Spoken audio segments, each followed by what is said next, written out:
วันนี้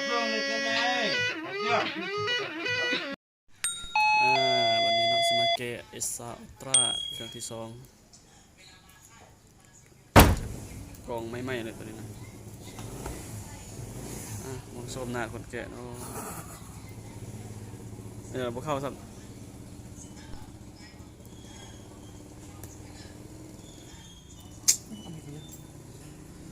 มันจะเข้ากันโอ้เจ๊คางก็ไม่หรอกจะออกได้ปะ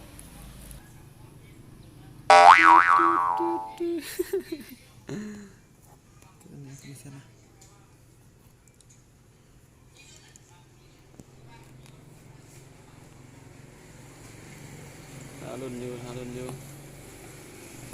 เมื่อไรครับโซ่ทางหน้ามันมึงดูเอาตาแล้ววะ Oh no ซาอัลต้าแล้ววะมาแล้วโซ่มึงดูกินล่างมาเอา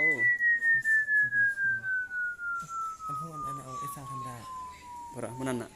เอาตาคือกันเนี่ยมันคือกองคือหน่วยกันคือกันนั่นแหละเปิดเครื่องมึงดู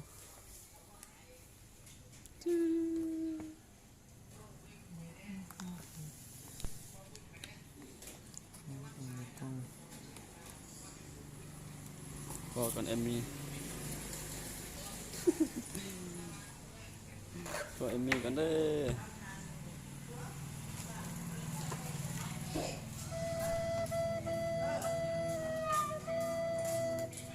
อันนี้จะเป็นฮานโทรศัพท์มอนโฟนงามมาได้อยู่ตอนนี้เปิดเครื่องแล้วปะ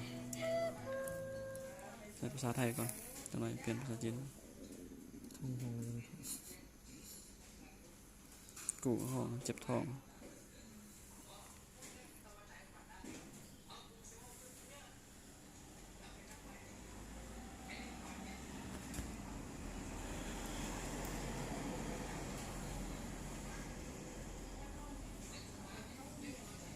เราเปิดเครื่องเราจะมา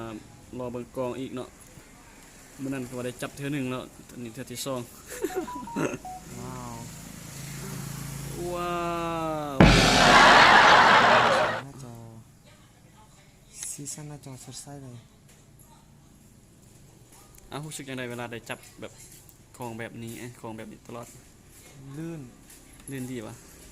ของงานเป็นกองลอง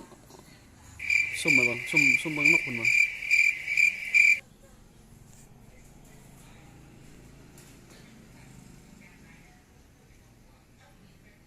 อันนี้ตัวไหน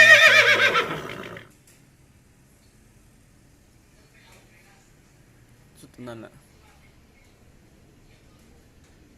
ซุ่มยังครับโอเคได้จะมาตั้งให้ลูกค้าเนาะไปแล้ว